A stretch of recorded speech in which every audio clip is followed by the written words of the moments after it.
اعوذ باللہ السمیع العلیم من الشیطان الرجیم بسم اللہ الرحمن الرحیم نحمده ونصلی ونسلم علی رسوله النبی الکریم اما بعد فاعوذ باللہ من الشیطان الرجیم بسم اللہ الرحمن الرحیم۔ آج انشاءاللہ العزیز ہم چوتھے سپارے کی ابتدا کریں گے، آیت نمبر 92 سے آنورڈز انشاءاللہ۔ اللہ تعالیٰ نے ارشاد فرمایا لن تنالوا البر حتى تنفقوا مما تحبون وما تنفقوا من شيء فإن الله به عليم۔ فرمایا کہ لن تنالوا البر، تم ہرگز نیکی تک نہیں پہنچ سکتے، حتی تنفقوا، یہاں تک کہ تم خرچ کر دو، مما تحبون، اس میں سے جو تمہیں پسند ہے، یعنی تم اس وقت تک نیکی کو نہیں پہنچ سکتے جب تک کہ تم اپنی سب سے محبوب چیز اللہ کے لیے خرچ نہ کر دو۔ وما تنفقوا من شیء، اور جو کچھ بھی تم خرچ کرتے ہو، فإن اللہ بہ علیم، تو بے شک اللہ تعالیٰ اس کو خوب جاننے والا ہے۔ اب یہ والی آیت مبارکہ جو ہے، اس میں اللہ تعالیٰ نے ہمیں انکرج کیا ہے خرچ کرنے کے لیے اس کے راستے میں۔ اور اگر ہم پیچھے دیکھیں تو شاید لاسٹ تھرسڈے والا درس جو ہے اگر ذہن میں ہو تو وہاں پہ اللہ تعالیٰ نے فرمایا تھا کہ یہ جو لوگ ہیں کافر ہوتے ہیں، حالت کفر میں مر جاتے ہیں، یا پھر جو مومن ہوئے اس کے بعد کافر ہو گئے اور اپنے کفر میں بڑھتے چلے گئے، اسی حالت میں اس دنیا سے چلے گئے، تو فرمایا کہ وہ قیامت والے دن چاہیں تو ساری دنیا کے برابر سونا بھی اللہ کے راستے میں ڈونیٹ کر دے، صدقہ کر دے یا فدیہ کے طور پہ پیش کر دے، لن تقبل منہم، تو وہ ان سے قبول نہیں کیا جائے گا، وہ ان سے قبول نہیں کیا جائے گا۔ ایک چیز تو یہ ہوگی، ان کی سائڈ جو ہے وہ کلیئر ہو گئی کہ ایسے لوگ جو حالت کفر میں مر جائیں اور اس سے پہلے کافر رہے زندگی بھر، یا پھر یہ ہے کہ مسلمان ہوئے پھر بعد میں مرتد ہو گئے، کافر ہو گئے، تو اسی حالت میں اس دنیا سے چلے گئے، تو فرمایا ان کی جو ہے وہ بھلے دنیا کے برابر بھی وہ سونا اللہ کے راستے میں خرچ کر دیں، وہ قبول نہیں کیا جائے گا۔ لیکن یہاں پہ ہمیں بتایا گیا کہ اللہ کی بارگاہ میں کون سی چیز پھر قبول کی جائے گی، ہے نا؟ تو فرمایا وہ چیز قبول کی جائے گی اللہ کی بارگاہ میں جو تم اس دنیا میں رہتے ہوئے اپنی پسندیدہ ترین چیز ہو، اس کو اللہ کے راستے میں خرچ کر دو، اس کو اللہ کے راستے میں دے دو۔ تو یہ اس کا ایک کنیکشن بھی تھا پچھلی آیات کے ساتھ۔ اور اسی طرح اگر ہم دیکھیں کہ حضرات صحابہ کرام علیہم الرضوان جو ہیں وہ اپنی محبوب چیزوں کو اللہ تعالیٰ کی راستے میں کیسے خرچ کیا کرتے تھے۔ امام بخاری رحمۃ اللہ تعالیٰ علیہ وہ روایت کرتے ہیں کہ حضرت انس بن مالک رضی اللہ تعالیٰ عنہ وہ بیان کرتے ہیں کہ حضرت ابو طلحہ رضی اللہ تعالیٰ عنہ مدینہ میں کھجوروں کے لحاظ سے سب سے زیادہ مالدار تھے، ان کے باغات تھے، کھجوریں بہت زیادہ تھیں ان کی ملکیت میں، اور ان کا سب سے زیادہ پسندیدہ مال بیرحہ کا باغ تھا۔ یہ باغ ان کی ملکیت تھا اور یہ مسجد نبوی شریف کے بالکل سامنے تھا۔ رسول اللہ صلی اللہ علیہ وسلم خود اس باغ میں کبھی کبھار تشریف لے جاتے، جب چاہتے وہاں پہ تشریف لے جاتے، وہاں سے میٹھا پانی بھی پیتے تھے، وہاں سے کھجوریں بھی لیتے تھے۔ تو حضرت انس رضی اللہ تعالی عنہ بیان کرتے ہیں کہ جب یہ آیت مبارکہ نازل ہوئی کہ تم ہرگز نیکی کو نہیں پہنچ سکتے جب تک کہ تم اپنی پسندیدہ ترین چیز جو ہے وہ اللہ کے راستے میں خرچ نہ کر دو، تو حضرت ابو طلحہ رضی اللہ تعالی عنہ اٹھ کر رسول اللہ صلی اللہ علیہ وسلم کے پاس حاضر ہوئے اور عرض کیا کہ یا رسول اللہ صلی اللہ علیہ وسلم، بے شک اللہ تعالیٰ نے ارشاد فرمایا تم ہرگز نیکی حاصل نہیں کر سکتے حتیٰ کہ اس چیز کو خرچ کرو جس کو تم پسند کرتے ہو۔ اور عرض کرنے لگے کہ یا رسول اللہ صلی اللہ علیہ وسلم، میرا تو سب سے پسندیدہ ترین باغ یہی ہے، ٹھیک ہے، اور یہ باغ میں اللہ کی راہ میں صدقہ کرتا ہوں، میری چونکہ پسندیدہ ترین چیز یہی ہے تو یہ سارے کا سارا باغ جو ہے میں اللہ کے راستے میں اس کو صدقہ کرتا ہوں۔ اب فرمایا اور عرض کیا کہ میں اللہ تعالیٰ کی بارگاہ سے آخرت میں اس کے اجر کا متمنی ہوں کہ اللہ تعالیٰ مجھے اپنے فضل و کرم سے نوازے گا آخرت میں۔ تو عرض کیا کہ یا رسول اللہ صلی اللہ علیہ وسلم آپ جہاں مناسب سمجھیں اس کو رکھیں، اس کو خرچ کریں، جیسے جو کچھ بھی آپ اس کے ساتھ کرنا چاہیں یہ آپ کا اختیار ہے۔ تو رسول اللہ صلی اللہ علیہ وسلم نے ارشاد فرمایا کہ چھوڑو، یہ نفع بخش مال ہے، یہ نفع بخش مال ہے، اور فرمایا کہ میں نے سن لیا جو کچھ تم نے کہا، یعنی تمہاری طرف سے دیا گیا، میں نے یہ بات سن لی، ٹھیک ہے، اور میری رائے یہ ہے کہ تم اس کو اپنے رشتہ داروں کو وقف کر دو۔ یعنی یہاں سے ہمیں پتہ کیا چلتا ہے کہ جب ہم صدقہ کرنا چاہیں، اللہ کے راستے میں کچھ خرچ کرنا چاہیں، تو اس کے سب سے پہلے جو حقدار ہیں وہ ہمارے عزیزہ و اقارب ہیں، اعزہ و اقارب جو ہے وہ ان کا سب سے پہلا حق ہے۔ اسی وجہ سے آقا کریم صلی اللہ علیہ وسلم نے فرمایا کہ میں نے سن لیا جو تم نے کہا، یعنی تم نے صدقہ کیا وہ میں نے سن لیا، اور یہ بھی فرمایا کہ یہ نفع بخش مال ہے کہ جو تم نے سودا کر لیا ہے کہ یہ تو نفع بخش ہو گیا نا، کہ یہ دنیا میں تم نے دے دیا، آخرت میں تمہیں واپس مل جائے گا اس کا بدل۔ اور اس سے یہ بھی مراد ہو سکتا ہے کہ یہ جو باغ ہے یہ کافی نفع بخش ہے، تو اس کو آپ اپنے اعزہ و اقارب کو دے دو۔ وہاں پہ ممکن ہے ان میں سے مستحق ہوں، لاچار ہوں، ان کے اعزہ میں غربا ہوں، تو آقا کریم صلی اللہ علیہ وسلم نے فرمایا کہ اپنے اعزہ و اقارب کو دے دو۔ تو حضرت ابو طلحہ رضی اللہ تعالی عنہ نے عرض کیا کہ یا رسول اللہ صلی اللہ علیہ وسلم میں ایسا ہی کروں گا جیسے آپ نے فرمایا۔ پھر حضرت ابو طلحہ رضی اللہ تعالی عنہ نے اس باغ کو اپنے رشتہ داروں اور ان کے بیٹوں میں، چچا کے بیٹوں میں تقسیم کر دیا، ان سب کو جو جو حصہ اس کا بنایا ہوگا انہوں نے اپنے حساب سے پھر ان سب کو آگے دے دیا۔ تو جو سب سے محبوب ترین چیز تھی وہ باغ تھا، اللہ کے راستے میں وقف کیا، اور آقا کریم صلی اللہ علیہ وسلم کی تعلیم کے مطابق ہمیں یہ پتہ چلتا ہے کہ جو آپ نے صدقہ کرنا ہے، کسی کی مدد کرنی ہے، کسی مستحق کی ہیلپ کرنی ہے، تو اس کے سب سے زیادہ حقدار جو ہیں وہ آپ کے اعزہ و اقارب ہیں، آپ کے رشتہ دار ہیں۔ تو اس کے بعد پھر اسی طرح اس سے یہ بھی ثابت ہوتا ہے کہ اگر کوئی آپ کا دوست ہو، ٹھیک ہے، اور اس کا باغ ہو، وہاں سے پانی پینا یہ بھی جائز ہے، آقا کریم صلی اللہ علیہ وسلم کے عمل سے ثابت ہے۔ اسی طرح اگر آپ کسی دوست کے گھر جاتے ہیں تو اس کے گھر سے کوئی چیز کھا لینا وہ بھی الاؤڈ ہے شریعہ اسلامیہ میں، ایز لانگ ایز وہ صاحب گھر جو ہے اس چیز سے نفرت نہ کرتا ہو، یعنی ایسا نہ ہو کہ وہ اس چیز کو نہ پسند کرتا ہو۔ اگر وہ پسند کرتا ہو، کسی کے ساتھ آپ کی بہت زیادہ انڈرسٹینڈنگ ہے، آپ ایک دوسرے کے گھر میں آتے جاتے ہیں، تو آپ وہاں سے جا کے کچھ کھا لیں تو یہ آپ کے لیے شرعاً الاؤڈ ہے، اجازت ہے اس کی۔ اسی طرح یہ بھی معلوم ہوتا ہے کہ اگر آپ کے پاس کوئی ایسی نعمت اللہ تعالیٰ نے عطا کر رکھی ہو، ٹھیک ہے، تو وہاں پہ اللہ کے نیک بندے، آقا کریم صلی اللہ علیہ وسلم تو ظاہر اللہ کے نبی ہیں، ان کے تو قدموں کی خاک کو بھی کوئی نہیں پہنچ سکتا، لیکن اس سے سنت طریقہ یہ ثابت ہوتا ہے کہ اگر کوئی اللہ کا نیک بندہ ہو، کوئی آپ کا جاننے والا ہو، آپ کے بزرگ ہوں، والدین ہوں، ان کو ایسے کاروبار میں، ایسی جگہ پہ لانا وہ باعث برکت ہے، کیونکہ آقا کریم صلی اللہ علیہ وسلم وہاں پہ تشریف لے جاتے تھے۔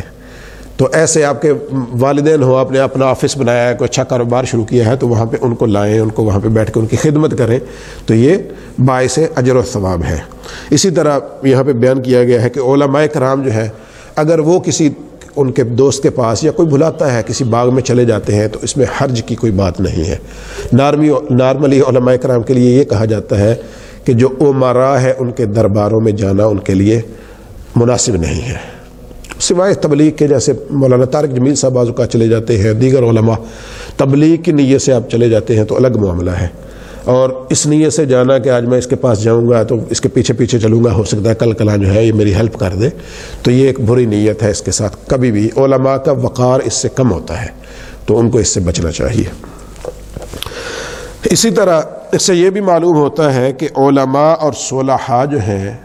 ان سے کسی اپنے پرسنل کام میں مشورہ کر لینا یہ بھی جائز ہے۔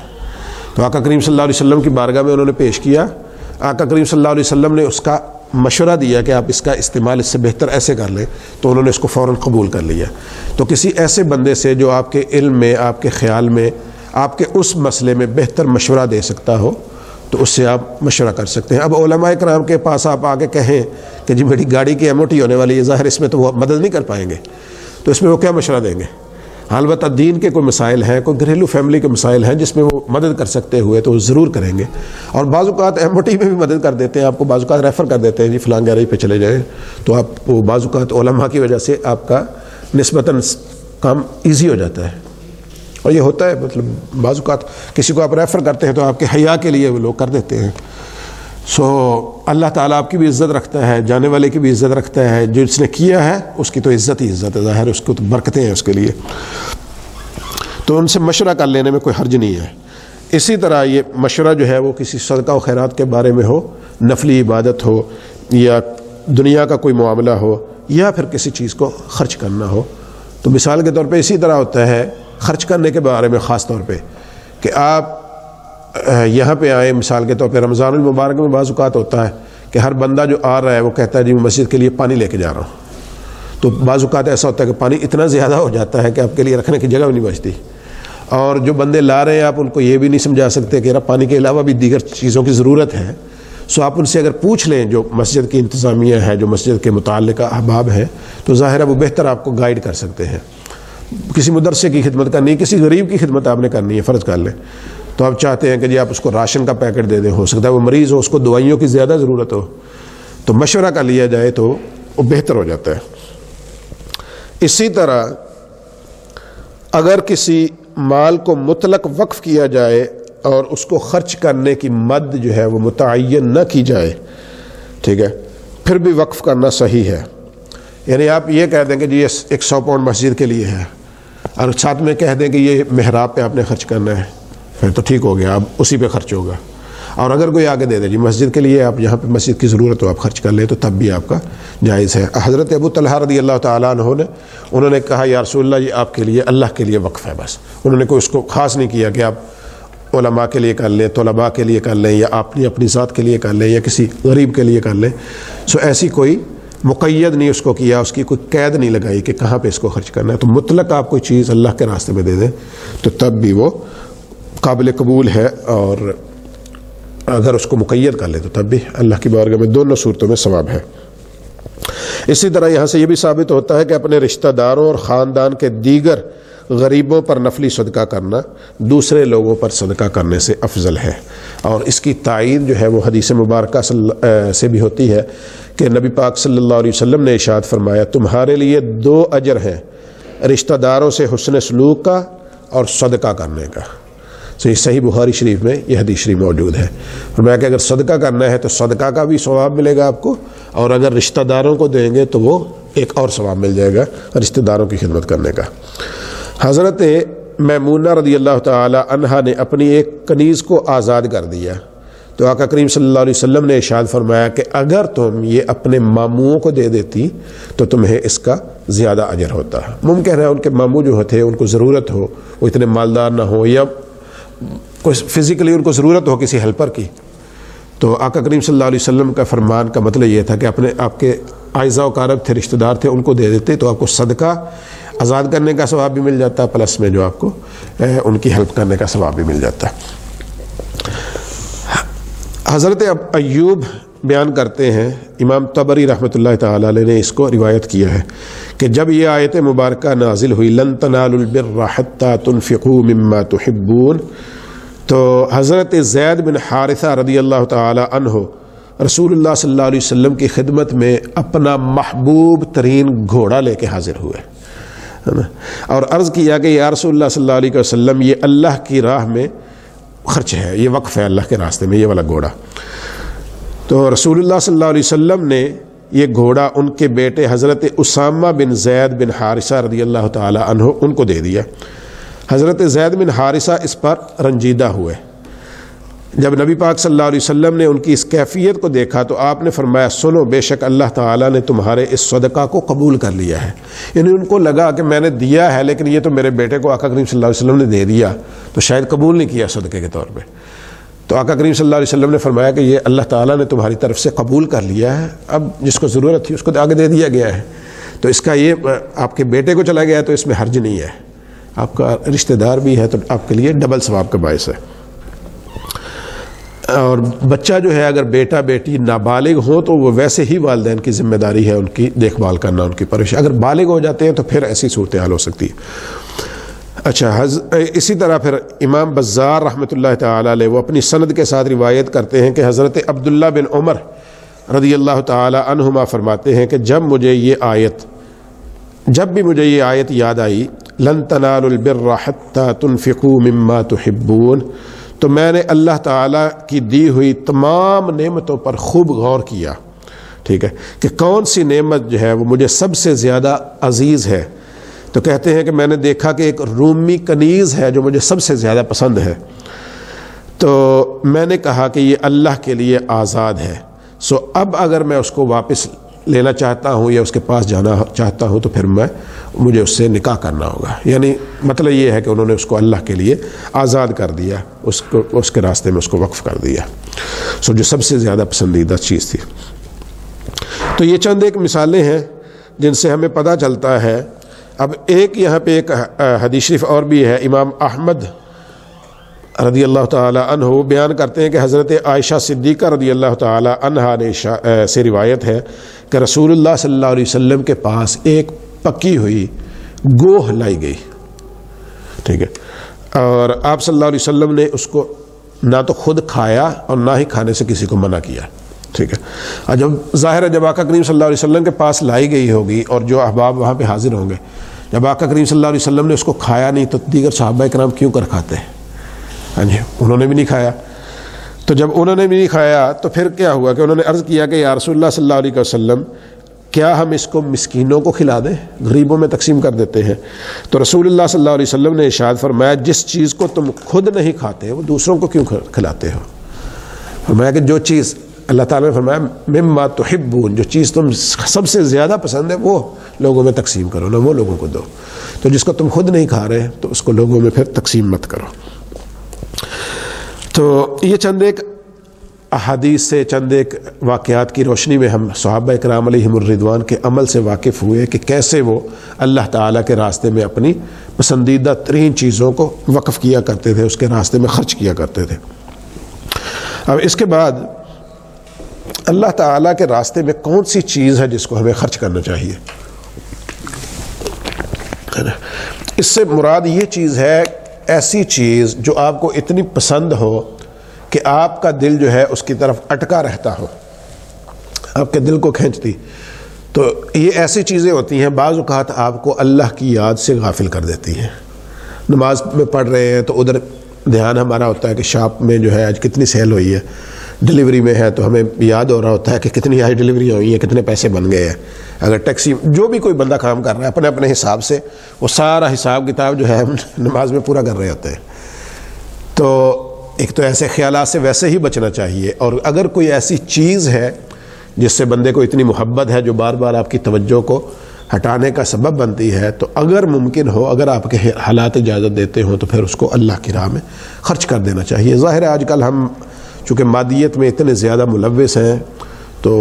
ہم نہیں کر پاتے ہیں، اللہ تعالیٰ توفیق دے تو ممکن ہے یہ ہم بھی کر پائیں۔ تو لیکن یہ ہے کہ اگر ایسا ہو اور صحابہ کرام کے عمل سے ہم دیکھیں تو ہمیں یہ سب پتہ چلتا ہے کہ وہ ایسا کیا کرتے تھے۔ اور پھر اسی طرح اگر ہم دیکھیں اس کے لیے بھی ہم دیکھتے ہیں کہ سورۃ الانسان بھی اس کو کہا جاتا ہے، سورۃ الدہر بھی کہا جاتا ہے، 29 سپارہ میں سیکنڈ لاسٹ سورہ، وہاں پہ اللہ تعالیٰ نے ارشاد فرمایا وَيُطْعِمُونَ الطَّعَامَ عَلَى حُبِّهِ مِسْكِينًا وَيَتِيمًا وَأَسِيرًا، کہ وہ لوگ جو ہے اللہ کو یعنی وَيُطْعِمُونَ الطَّعَامَ اللہ کی محبت میں وہ لوگوں کو کھانا کھلاتے ہیں، کن لوگوں کو؟ مسکیناً و یتیماً و اسیرا، مسکین ہو، یتیم ہو یا وہ قیدی ہو، تو ان لوگوں کے لیے وہ اللہ کے۔ اب اس کا بیک گراؤنڈ میں غالباً اسی جمعہ کو یا پچھلے جمعہ کو بیان بھی کیا تھا کہ حضرت علی کرم اللہ وجہہ الکریم اور جو اہل بیت اطہار کا خاندان ہے، آپ کے گھر کے باہر دروازے پہ کسی نے صدا دی کہ اے اہل بیت رسول اللہ صلی اللہ علیہ وسلم، میں مسکین ہوں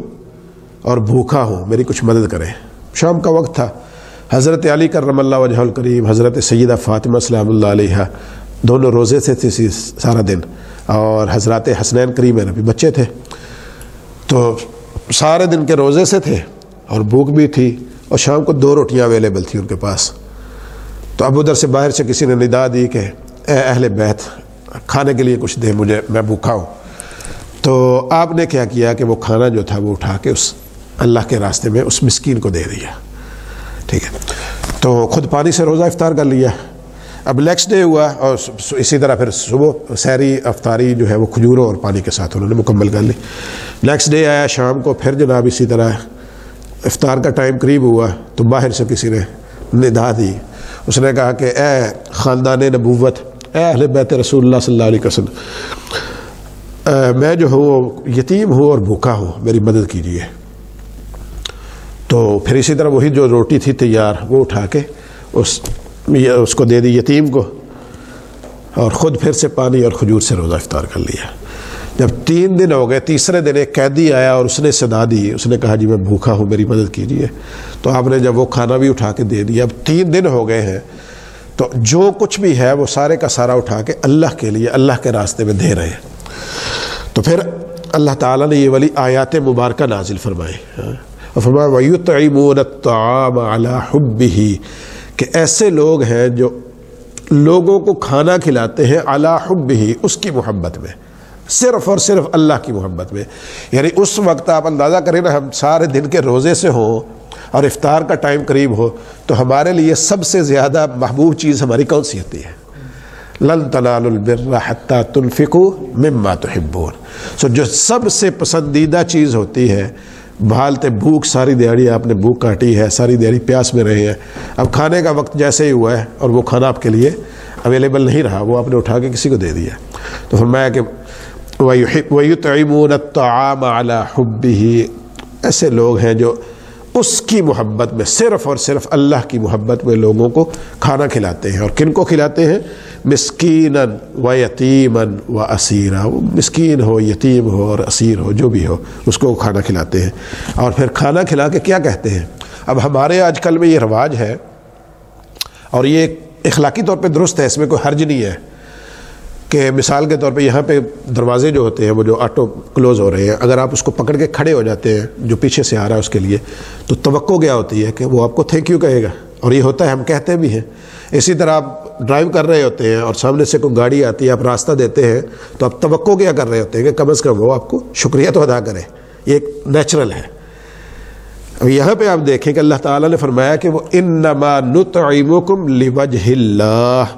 کہ اب یہ جو ہے جنہوں نے مسکینوں کو، یتیموں کو اور اسیروں کو کھانا کھلایا، 3 دن تک خود بھوک کاٹی ہے، اور اس کے بعد کیا ہے، وہ کہتے ہیں انما نطعمکم لوجہ اللہ، اور ساتھ میں یہ بھی کہتے ہیں کہ ہم تمہیں جو کھلا رہے ہیں وہ صرف اور صرف اللہ کی رضا کے لیے ہے، یہ صرف اور صرف اللہ کی خوشنودی کے لیے ہے، اس کی رضا کے لیے ہے، اس کے علاوہ ہمارا کوئی مقصود نہیں ہے. اور مقصود کہاں پہ نہیں ہے؟ وہ کہتے لا نرید منکم جزاء ولا شکورا، ہم نہ ہی تو تم سے کوئی جزا چاہتے ہیں اور نہ ہی کسی قسم کے کسی شکریہ کی توقع رکھتے ہیں. یعنی ہم واپسی میں یہ بھی نہیں چاہتے کہ تم ہمیں تھینک یو بول دو، شکریہ کر دو، ہم تو صرف اور صرف جو بھی کر رہے ہیں یہ اللہ کی رضا کے لیے ہے. تو یہ ہے اللہ کی چاہت میں، اس کی محبت میں وہ چیز قربان کر دینا، وہ چیز خرچ کر دینا، مما تحبون، جس کو تم سب سے زیادہ پسند کرتے ہیں. اور پھر اسی طرح اللہ تعالیٰ نے فرمایا کہ ایسے بھی بندے ہوتے ہیں سورۃ الحشر میں،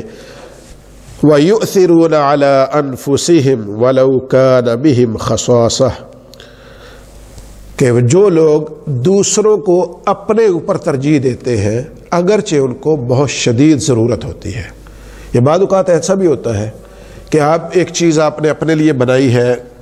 کوئی چیز تیار کی ہے، جب فرض کر لیں کہ کسی بندے نے حج بیت اللہ کے لیے یا عمرہ کے لیے پیسے جمع کیے ہوں، وہ ایک ٹائم لگا کے وہ کرتا رہا تھوڑے تھوڑے سائڈ پہ، اور جیسے ہی عمرے کا ٹائم آیا ادھر اس کو پتہ چلے کہ کوئی ایک بندہ ایسا محتاج ہے کہ اگر اس کو میں ہیلپ کر دوں تو اس کی زندگی بچ سکتی ہے، یا اس کی بچی کی شادی ہو سکتی ہے، یا کوئی ایسی شدید ضرورت میں ہے جو لائف سیونگ ہو سکتی ہے بعض اوقات. تو اب اس کے لیے یہ محبوب ترین چیز، اس کے یہ جو منی ہے اس کے پاس، جو پیسہ ہے وہ اس کے لیے محبوب ترین چیز ہے. اور اللہ تعالیٰ نے فرمایا وَلَوْ كَانَ بِهِمْ خَصَاصَةٌ، اگرچہ انہیں خود ضرورت بھی ہوتی ہے تو وہ اللہ کے راہ میں لوگوں کو ترجیح دے دیتے ہیں اپنے آپ پر، ٹھیک ہے. اور اس کے لیے مثال کے طور پہ یہاں پہ کوئی بندہ آ جائے وہ کہہ دے جی میں نے اپنی گاڑی MOT کے لیے جمع کروا رکھی ہے لیکن ایمرجنسی ہے میں نے جانا ہے، اب جس سے مانگ رہا ہے اس نے بھی جانا ہے تو وہ کہہ دے ٹھیک ہے جی آپ لے جائیں میں پیدل چل کے چلا جاتا ہوں. اسے بھی ضرورت ہے لیکن وَلَوْ كَانَ بِهِمْ خَصَاصَةٌ، اسے خود بھی ضرورت ہے لیکن يُؤْثِرُونَ عَلَىٰ أَنفُسِهِمْ، دوسرے کو اپنے آپ پر ترجیح دے رہا ہے. تو فرمایا کہ ایسے لوگ ہیں جو یہ مما تحبون میں آ جاتے ہیں، جو اپنی سب سے زیادہ پسندیدہ چیز کو اللہ کے راستے میں خرچ کر دیتے ہیں. اور پھر اسی طرح بعض علماء کرام نے یہ بھی کہا ہے کہ مال محبوب سے یہ مراد ہے کہ وہ چیز فی نفس ہی صحیح ہو اور لائق استعمال بھی ہو. یعنی مما تحبون وہ چیز جو اللہ کے راستے میں تم خرچ کرتے ہو اس کے لیے یہ بھی لازم ہے کہ وہ چیز بذات خود فی نفس ہی چیز بھی صحیح ہو. یہ مائک ہے چلتا چلتا خراب ہو گیا ہو، ٹوٹ گیا ہو، اس میں کوئی پرابلم آ گیا ہو اور میں جا کے یہ مسجد والوں کو دے دوں اس کو کہو جی آپ مسجد میں استعمال کر لیں، مسجد کے لیے وقف ہے، تو وہ کیا کریں گے؟ اس کا کیا فائدہ ہے ان کو؟ ایسی چیز جو فی نفسی ہی صحیح نہیں ہے اس کی ڈونیشن کا کچھ فائدہ نہیں ہوگا، تو آپ کو ثواب بھی کیا ملے گا؟ ٹھیک ہے، آپ نے تو ایک اپنے گھر کی جو تھی اپنی کہہ لیں گندگی کہہ لیں یا جو بھی کوڑا تھا وہ اٹھا کے مسجد میں ڈال دیا، تو اس کا کیا ثواب ہوگا؟ تو علماء کرام نے یہ بیان فرمایا کہ ایسی چیز آپ ڈونیٹ کریں جو کم از کم فی نفسی ہی صحیح ہو، قابل استعمال ہو، تب تو آپ کو اس کا ثواب ملے گا. اور اگر کوئی ایسی چیز ہو جو ردی ہو، بالکل فضول سی چیز ہو اور قابل استعمال ہی نہ ہو، مثال کے طور پہ کوئی بندہ آئے اور گلے سڑے پھل ہوں وہ اٹھا کے ادھر لے آئے اور کہہ دے یہ آپ کھانے کے ساتھ کھا لیں، ہے نا، اور ایکسپائر بوتلیں ادھر لا کے رکھ دیں، ہے نا، تو کہتے ہیں کہ آپ ان کو ساتھ میں پلا دیں، ہے نا، تو پھر ثواب بھی اتنا ہی ملے گا جتنی خدمت کریں گے، ہے نا. ایسی چیز آپ ڈونیٹ نہ کریں جس کا بجائے فائدے کے الٹا نقصان ہونے کا خطرہ ہو، ہے نا. تو بسیدہ پھٹے پرانے کپڑے لوگ دے دیتے ہیں بعض اوقات. ہاں یہ ہو سکتا ہے کہ ایک صورت ایسی ہو کہ مثال کے طور پہ کسی ایسی چیریٹی کو آپ دے رہے ہو جو خود استعمال نہیں کر رہی یا خود لوگوں کو نہیں پہنچا رہی، ٹھیک ہے. اب کیا ہے کہ وہ آگے سے بیچ رہے ہیں یا کسی بھی طرح سے استعمال کر رہے ہیں اور وہ پھٹے پرانے کپڑے جو ہیں ان کو بھی قابل استعمال ہو سکتے ہیں، ان کے لیے فائدہ مند ہو، well and good, then no problem. لیکن اگر آپ ایسی جگہ پہ دے رہے ہیں کہ وہ جو سارا سامان ہے وہ آگے لے جا کے، مثال کے طور پہ جیسے یہ سیلاب آتے ہیں، زلزلے آتے ہیں، جیسے فلسطین کی صورتحال ہے، تو ایسی صورتحال میں اگر کوئی یہاں سے کنٹینر جا رہا ہو اور آپ اس میں آپ پھٹے پرانے کپڑے دے دیں تو ظاہر ہے وہ تو باعث ثواب کیا باعث گناہ ہوگا، کیونکہ آپ ان کا وزن بڑھا رہے ہیں، آپ ان کی جگہ کو کر رہے ہیں، ویسٹ کر رہے ہیں جس میں، اور اس کا اخراجات آپ بڑھا رہے ہیں جو انہوں نے لے کے جانا ہے وہاں پہ، تو بجائے ثواب کے آپ کو گناہ ملنے کے چانسز ہیں. ہاں البتہ وہاں پہ آپ لازمی طور پہ ایسی کوئی نہ کوئی چیز ڈونیٹ کریں جو قابل استعمال ہو، اچھی صورت میں ہو، نہیں ہو. اور فرمایا تو یہی گیا ہے نا کہ جو آپ پسند کرتے ہو. ابھی ہم نے جو حدیث شریف پڑھی ہے کہ فرمایا کہ ایسی چیز آپ لوگوں کو کیوں دیتے ہو جو آپ خود نہیں کھانا پسند کرتے، تو ایسا کپڑا آپ کیوں ڈونیٹ کریں گے جو آپ خود پہننا پسند نہیں کرتے. اور جیسے میں نے کہا کہ اگر کوئی ایسی جگہ ہے جہاں پہ وہ کسی طرح بھی اس کو ویسے استعمال کر لیتے ہیں، چیریٹی جاتے ہیں تو بیگ کھولتے ہیں، پہلے کہتے ہیں چیک کریں، چیک کرنا ٹھیک ہے تو رکھیں گے نہیں تو واپس لے لیں. اب دیکھیں نا اگر پھر فرض بہت زیادہ ہوتے ہیں، ایگزیکٹلی ہاں فرض کریں کہ اگر وہ چیریٹی وہاں پہ انہوں نے لوگوں کو آنا ہے، لوگوں نے آ کے وہاں سے لے کے جانے ہیں، انہوں نے آگے ان کو دینے ہیں، تو وہ اس کو کہاں پہ رکھیں؟ مطلب پھٹے پرانے آپ دے ہیں تو اس کو کیا کریں گے؟ وہ چیک کر کے ایگزیکٹلی ہاں، تو ان کے استعمال میں نہیں ہے. ہاں اگر کوئی ایسی جگہ ہے جہاں سے وہ آگے وہ چیریٹی جہاں پہ آپ لے کے جاتے ہیں وہ تول کے آگے بیچ رہے ہیں کسی کو کوئی ایسی، تو پھر ٹھیک ہے، وہ ان کے تھوڑے پیسے اور بڑھ جائیں گے، ٹھیک ہے، اور یہ والا پیسہ وہ کسی چیریٹیبل اس میں پرپز میں استعمال کر لے. تو کنڈیشنز کے حساب سے ہی آپ کو دیکھنا ہوتا ہے کہ آپ نے کہاں پہ کون سی چیز دینی ہے. تو یہ چیزیں جو ہیں یہ بہت زیادہ ضروری ہیں. اللہ تعالیٰ نے ارشاد فرمایا یا ایھا الذین آمنوا انفقوا من طیبات ما کسبتم ومما اخرجنا لکم من الارض، کہ اے ایمان والو اللہ کی راہ میں اپنی کمائی ہوئی چیزوں میں سے عمدہ ترین چیزیں وقف کرو، جو اچھی چیز ہو اس کو اللہ کے راستے میں خرچ کرو، اور ان چیزوں میں سے دو جو ہم نے زمین سے تمہارے لیے اگائی ہیں، ٹھیک ہے. وَلَا تَيَمَّمُوا الْخَبِيثَ مِنْهُ تُنْفِقُونَ وَلَسْتُمْ بِآخِذِيهِ إِلَّا أَن تُغْمِضُوا فِيهِ. اور فرمایا کہ جو ردی ہے، جو بیکار چیزیں ہو چکی ہیں، جو پھٹے پرانے کپڑے ہیں، کوئی بھی ایسی چیز ہے جو ناقابل استعمال ہے، اس کو تم کیوں خرچ کرتے ہو جسے تم خود لینا پسند نہیں کرتے؟ ایسی چیز اگر تمہیں خود کوئی دے کے جائے صدقے کے طور پہ، کیا تم پسند کرو گے؟ اور اگر تم خود پسند نہیں کرتے تو کسی دوسرے کو کیوں دیتے ہو؟ اور جیسے میں نے پہلے کہا کہ بعض اوقات ایسی چیز ہے جو مثال کے طور پہ آپ کی شرٹ ہے، آپ کا ہے، وہ نیچے سے پھٹ گیا ہے، اس کو اگر آپ کسی کو دیتے ہیں وہ نیچے سے اتار کے اس کو کاٹ کے قابل استعمال بنا لیں. اور بعض لوگ بعض علاقوں میں ایسے ہوتے ہیں جن کے پاس اتنا بھی نہیں ہوتا، ان کے لیے یہ نئے سے بھی بڑھ کے ہوتا ہے. تو ایسی صورتحال میں آپ دے دیں تو حرج نہیں ہے، لیکن ایسی جگہ پہ دیں جہاں پہ یہ استعمال کے قابل نہ ہو تو پھر باعث گناہ ہو جائے گا. تو یہ چند ایک چیزیں ہیں. پھر حضرت امام بخاری رحمۃ اللہ تعالی علیہ، محمد بن اسماعیل بخاری رحمۃ اللہ تعالی علیہ، وہ روایت کرتے ہیں کہ حضرت انس رضی اللہ تعالی عنہ بیان کرتے ہیں کہ نبی کریم صلی اللہ علیہ وسلم نے ارشاد فرمایا، تم میں سے اس وقت تک کوئی شخص کامل مومن نہیں ہو سکتا جب تک وہ اپنے بھائی کے لیے بھی وہی پسند نہ کرے جو اپنے لیے پسند کرتا ہے. یہ حدیث مبارکہ اکثر خطبہ جمعہ میں بھی پڑھی جاتی ہے کہ جہاں تک جب تک وہ چیز تم اپنے لیے جو پسند کرتے ہو وہ اپنے بھائی کے لیے پسند نہیں کرتے تب تک تم مومن نہیں ہو سکتے. یہ چند ایک چیزیں ہیں جو یہاں پہ ذکر کی ہیں. پھر اسی طرح فرمایا کہ بعض دفعہ ایک چیز یہ والی میں نے ابھی بیان کر دی ہے، لیکن اس میں یہ بھی ہے کہ جیسے کچھ چیزیں ہیں جو ناقابل استعمال جیسے ذکر کی ہے. ایک تو یہ ہے کہ وہ ناقابل استعمال ہے، وہ کسی کے لیے بھی استعمال کے قابل نہیں، تو تب تو آپ اس کو ڈونیٹ نہیں کریں گے. البتہ ایک چیز یہ ہو سکتی ہے کہ قابل استعمال ہے لیکن آپ کے لیے قابل استعمال نہیں ہے. مثال کے طور پہ اللہ نہ کرے کوئی بندہ شوگر کا مریض ہو، ٹھیک ہے، اور کوئی لا کے اس کو شوگر ڈونیٹ کر دے، ٹھیک ہے، کسی نے فرض کر لے فوڈ کے پیکٹس بنائے ہو تو جا کے لوگوں کو تقسیم کر رہا ہو اور اس میں مریض بھی ہو، مستحق بھی ہو، اب یہ بھی لے لے تو اب یہ شوگر جو ہے اس کے لیے بذات خود تو نقصان کا باعث ہے، یہ تو اس کا استعمال نہیں کر سکتا، ٹھیک ہے. تو لیکن یہ چیز قابل استعمال ہے تو اب یہ آگے کسی اور کو دے سکتا ہے. تو اس طرح سے آپ اس میں کوشش کریں، اگر آپ کو پتہ ہو تو آپ اس کو وہ والی چیز نہ دیں، اور اگر نہ پتہ ہو تو پھر آپ دے دیں گے تو ظاہر ہے یہاں پہ اس میں گنہگار نہیں ہوں گے. اور اسی طرح جو ہے اور کوئی بھی مریض ہے، ہائی بلڈ پریشر کا مریض ہے، اس کو آپ لا کے کوئی پکوڑے سموسے اور ایسی چیزیں جو نمک والی ہیں وہ دیں گے تو نقصان کا باعث ہوں گی، ٹھیک ہے. اسی طرح کولیسٹرول کا جو مریض ہے اس کے لیے آپ تلی ہوئی چیزیں لا کے دیں گے تو ظاہر اس کے لیے نقصان دہ ہوں گی. اگرچہ بعض تو ہم نہیں آتے ان چیزوں سے، تو کھاتے رہتے ہیں، پھر جا کے گولی بھی کھا لیتے ہیں ساتھ میں، ہے نا.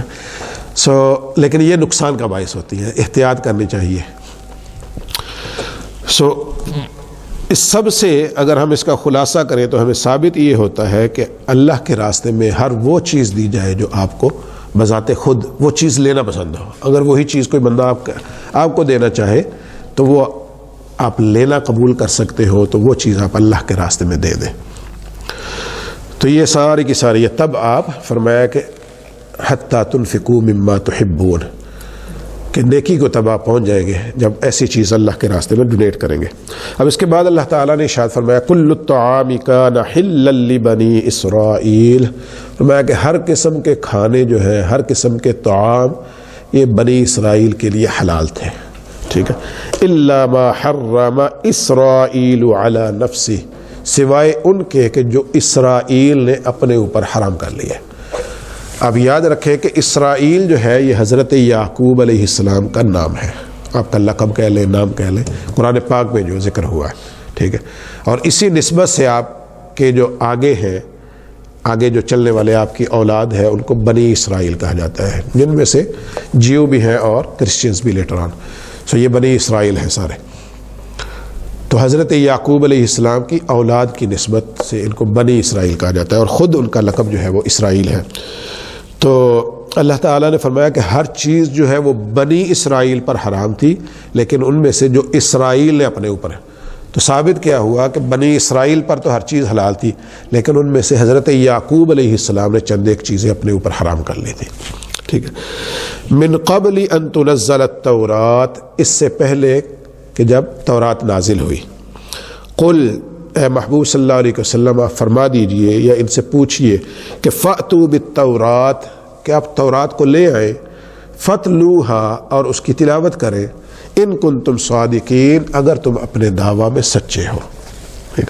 فمن افترى علی اللہ الکذب من بعد ذلک، فرمایا کہ جس نے اس کے بعد بھی اللہ تعالیٰ پر افترا باندھا، جھوٹ باندھا، ٹھیک ہے، فَأُولَئِكَ هُمُ الظَّالِمُونَ، تو وہی لوگ ہیں جو ظالم ہیں۔ قُلْ صَدَقَ اللَّهُ، آپ فرما دیجئے کہ اللہ تعالیٰ نے سچ فرمایا ہے، فَاتَّبِعُوا مِلَّةَ إِبْرَاهِيمَ حَنِيفًا، اور تم ابراہیم علیہ السلام کے سیدھے راستے کی پیروی کرو۔ وَمَا كَانَ مِنَ الْمُشْرِكِينَ، اور حضرت ابراہیم علیہ السلام وہ مشرکوں میں نہیں تھے۔ اب یہ والی جو آیت مبارکہ ہیں، یہ والی جو آیات ہیں، ان کا شان نزول اگر دیکھیں تو علامہ ابو الحیان بن محمد بن یوسف اندلسی رحمۃ اللہ تعالی علیہ وہ بیان کرتے ہیں کہ ابن الصائب نے بیان کیا کہ جب نبی کریم صلی اللہ علیہ وسلم نے ارشاد فرمایا کہ میں ملت ابراہیم پر ہوں، تو یہودیوں نے کہا کہ اگر آپ ملت ابراہیم پر ہیں تو آپ اونٹ کا گوشت کیوں کھاتے ہیں، ٹھیک ہے، اور اونٹنیوں کا دودھ کیوں پیتے ہیں؟ تو نبی پاک صلی اللہ علیہ وسلم نے ارشاد فرمایا کہ یہ میرے باپ حضرت ابراہیم علیہ السلام پر حلال تھی، یعنی اونٹ کا گوشت بھی حلال تھا، اونٹنی کا دودھ بھی حلال تھا، تو اسی وجہ سے میں اس کو استعمال کرتا ہوں،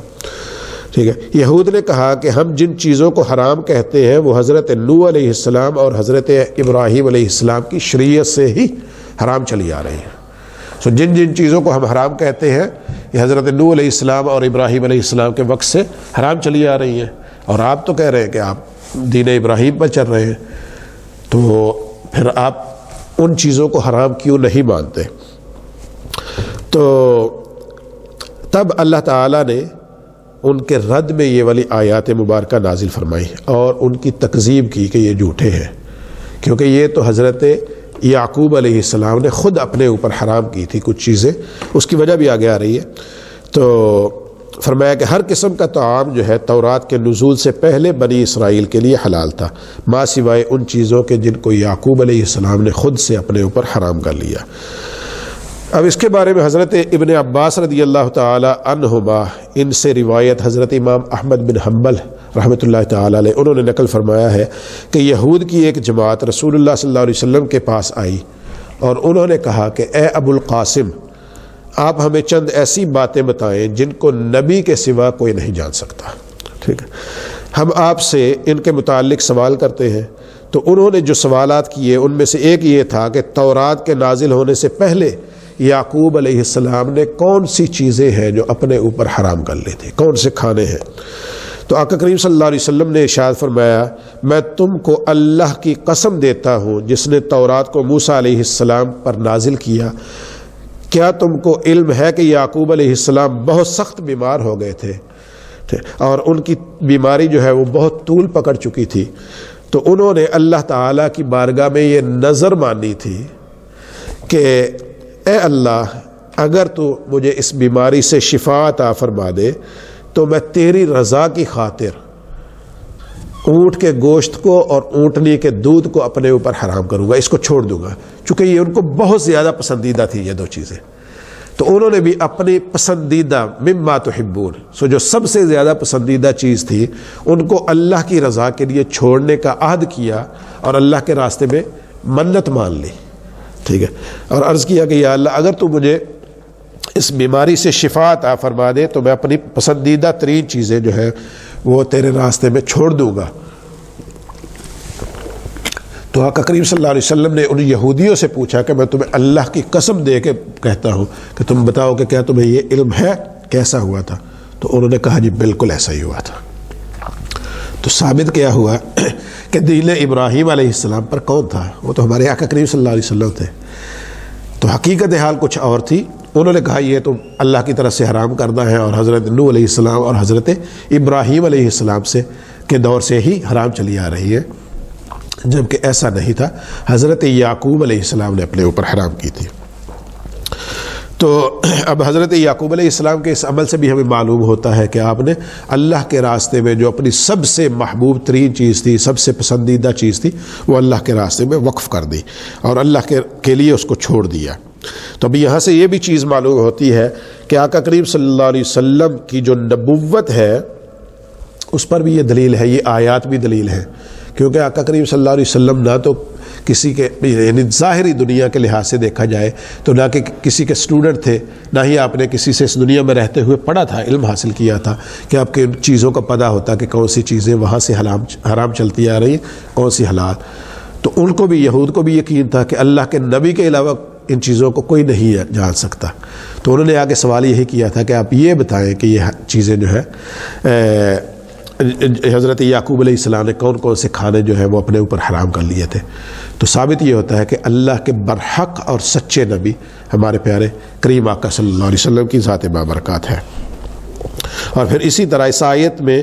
ان پر یہ بھی ثابت کیا گیا کہ پہلے اونٹ کا گوشت حرام نہیں تھا، ٹھیک ہے، بلکہ حضرت یعقوب علیہ السلام نے خود اپنے آپ پر اس کو حرام کیا ہے، یعنی منت مان لی نا کہ میں اس کو نہیں کھاؤں گا، اللہ کے لیے چھوڑ دوں گا، تو خود انہوں نے اپنے آپ پر اس کو حرام کر لیا۔ تو اس سے نسخ بھی ثابت ہو گیا کہ جب نسخ جائز ہے تو یہودی شریعت میں منسوخ، یعنی پہلے جو چیز حلال تھی تو حضرت یعقوب علیہ السلام نے اس کو اپنے آپ پر منسوخ کر لیا، اس کو ختم کر دیا۔ اور اس کے بعد جب آقا کریم صلی اللہ علیہ وسلم نے واپس دین ابراہیمی پر چلنا شروع کیا اور اسی دین کی پیروی کی تو ظاہر ہے واپس وہ حکم واپس آ گیا، تو آقا کریم صلی اللہ علیہ وسلم نے اس کو کھانا شروع کیا، تو یہ ہمارے لیے جائز ٹھہرا۔ اور اگر حضرت یعقوب علیہ السلام نے اس کو فرض کر لے حرام بھی کر دیا ہو، اپنے کے لیے تو کیا تھا جیسے ہم نے اس دلیل میں پڑھا ہے اس حدیث شریف میں، تو اگر انہوں نے فرض کر لیں کہ اپنی امت کے لیے بھی کر دیا ہو تو آقا کریم صلی اللہ علیہ وسلم کے شریعت آنے کے ساتھ وہ حکم بھی منسوخ ہو گیا، تو اب ہمارے لیے جائز اور حلال ہے۔ اللہ اکبر۔ سو یہ چند ایک چیزیں ہیں یہاں پہ، اور پھر اسی طرح اگر ہم آگے دیکھتے ہیں کہ اس کے بعد جو اگلی آیات مبارکہ ہیں ان میں اللہ تعالیٰ نے ارشاد فرمایا کہ ان اول بیت وضع للناس للذی ببکۃ مبارکہ، کہ بے شک سب سے پہلا گھر جو اللہ کی عبادت کے لیے بنایا گیا، ٹھیک ہے، وہ للذی ببکۃ مبارکا وہدی للعالمین، فرمایا وہ وہی ہے جو مکہ مکرمہ میں ہے، مبارک بھی ہے اور ہدی للعالمین، جہان والوں کی ہدایت کے لیے بھی ہے، سارے جہانوں کے لیے وہاں پہ برکتیں بھی ہیں اور ہدایت بھی ہے۔ سو اللہ کا پہلا گھر وہی ہے جو وہاں پہ تعمیر کیا گیا۔ اب ہم بعض اوقات ایک چیز بھی یہ بھی کہتے ہیں کہ ہمارا قبلہ اول مسجد اقصیٰ ہے نا، یہ بھی کہتے ہیں۔ اگر حقیقت میں ہم دیکھیں اور قرآن پاک کی اس آیت مبارکہ سے ہم دیکھیں تو ہمارا قبلہ اول بیت اللہ شریف ہی ہے، ٹھیک ہے۔ آقا کریم صلی اللہ علیہ وسلم جب اعلان نبوت سے پہلے مکہ مکرمہ کی زندگی میں، مکی زندگی میں آپ عبادت اللہ کی کیا کرتے تھے۔ اگر ہم دیکھیں تو آقا کریم صلی اللہ علیہ وسلم غار حرا میں تشریف لے جاتے تھے، جا کے اللہ کی عبادت کرتے تھے، ٹھیک ہے، اور کئی دن وہاں پہ تشریف فرما رہتے تھے۔ تو ظاہر ہے یہ سارا جو دور تھا وہاں پہ آقا کریم صلی اللہ علیہ وسلم بیت اللہ شریف کی طرف منہ کرتے تھے، تو یہ سارا، اور جیسے حکم ہوا نماز کا، ظاہر ہے اللہ تعالیٰ کی طرف سے تب حکم دیا گیا ہوگا اس کی بیت المقدس کی طرف منہ کرنے کا، تو وہاں تک کرتے رہے، یہاں تک کہ پھر سے واپس حکم ملا تو اس طرف منہ کر لیا۔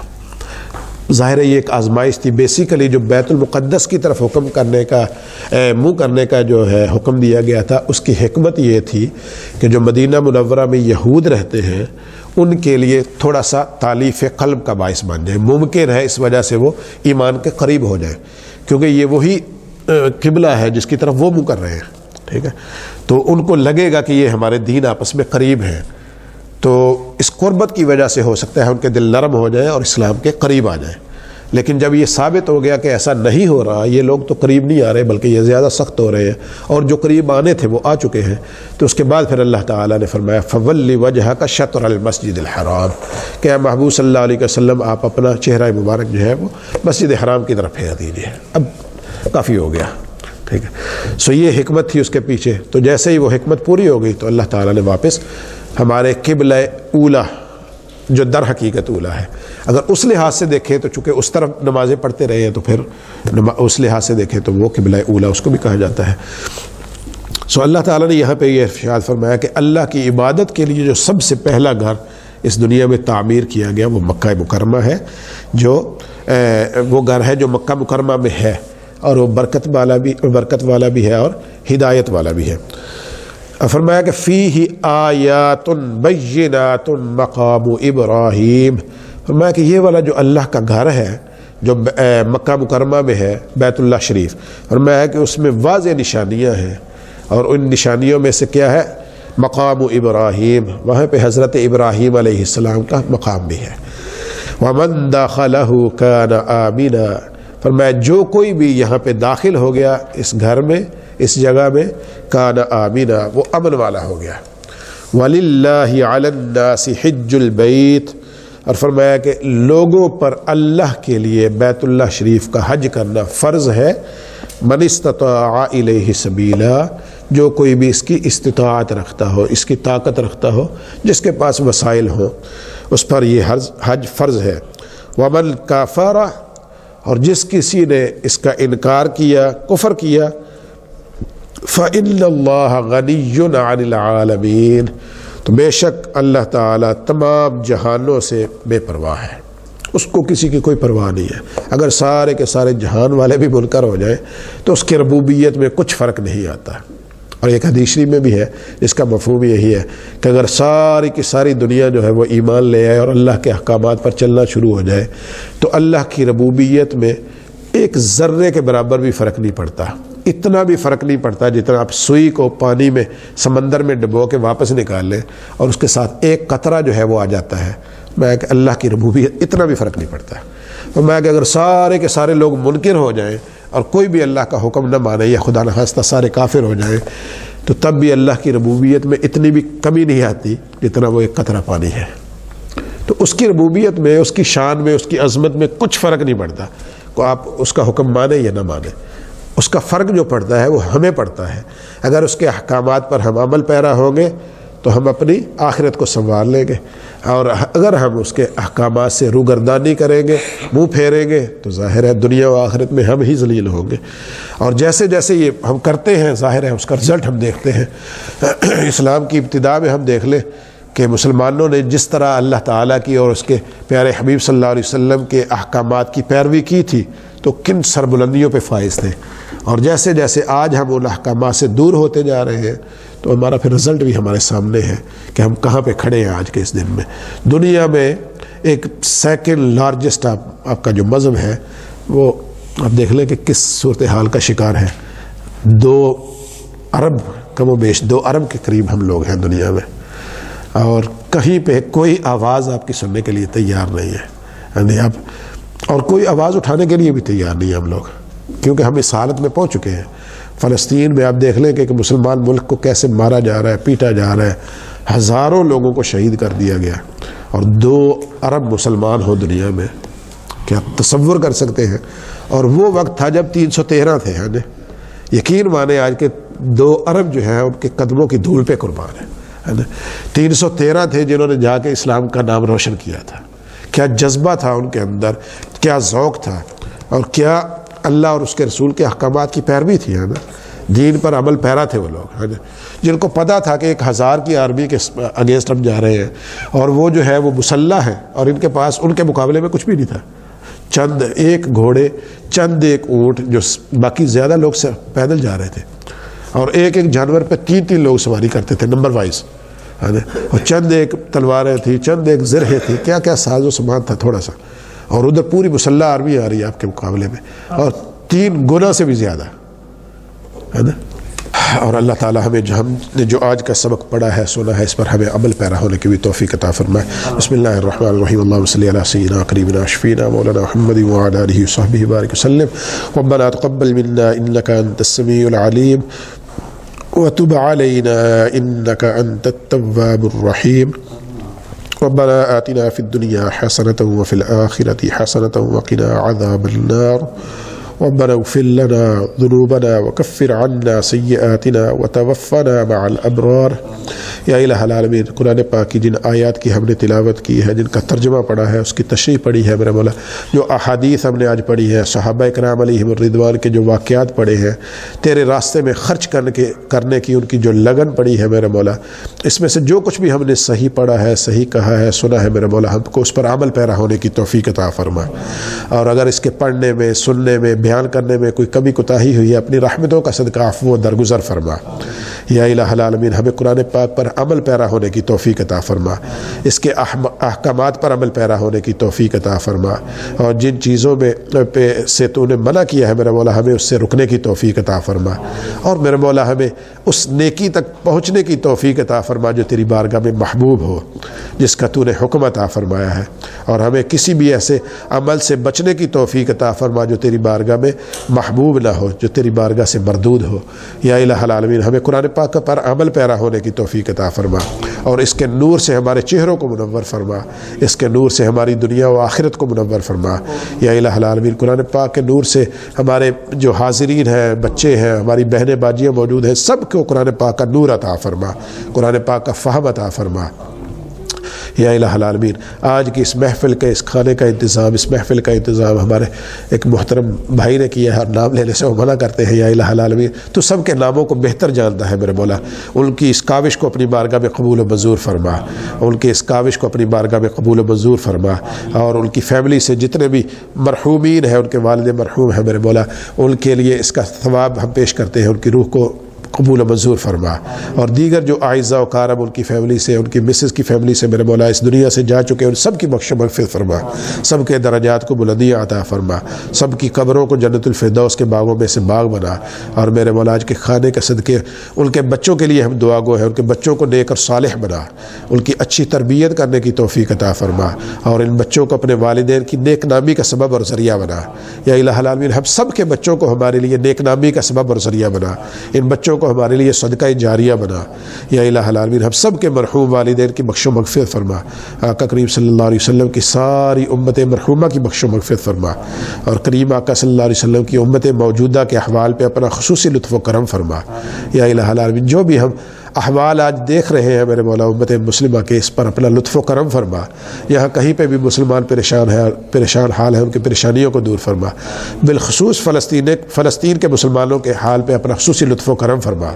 اہل فلسطین کو آزادی کی نعمت عطا فرما۔ یا الہ العالمین سیریا میں، یمن میں، ایران میں، جہاں کہیں پہ بھی، کشمیر میں، جہاں کہیں پہ بھی میرے مولا مسلمان مشکلات کا شکار ہے، سب کے لیے آسانیاں پیدا فرما، یمن میں مشکلات کا شکار ہے ان کے لیے آسانیاں پیدا فرما، سب کے لیے میرے مولا اپنی آسانیاں پیدا فرما، سب پر اپنی رحمت برکت نازل فرما۔ یا الہ العالمین جتنے بھی حاضرین و حاضرات ہیں ان کی دینی دنیاوی نیک جائز خواہشات کو پورا فرما، مشکلات کو حل فرما، جو بے اولاد ہے نیک اور صالح اولاد عطا فرما، جو قرض دار ہے ان کو قرضے سے رہائی عطا فرما، جو تنگ دست ہے ان کی تنگ دستی کو دور فرما، جو میرے مولا جو رزق کے لیے کاروبار کے لیے پریشان ہے ان کے لیے بھی آسانیاں پیدا فرما، جو ویزوں کی مشکلات کا شکار ہے ان کے لیے بھی آسانیاں پیدا فرما، میرے مولا سب کے لیے آسانیاں پیدا فرما۔ ربنا اغفر لنا ولإخواننا الذين سبقونا بالإيمان ولا تجعل في قلوبنا غلا للذين آمنوا ربنا إنك رؤوف رحيم، وصلى الله تعالى على خير خلقه ونور عرشه محمد وعلى آله وصحبه أجمعين برحمتك يا رب۔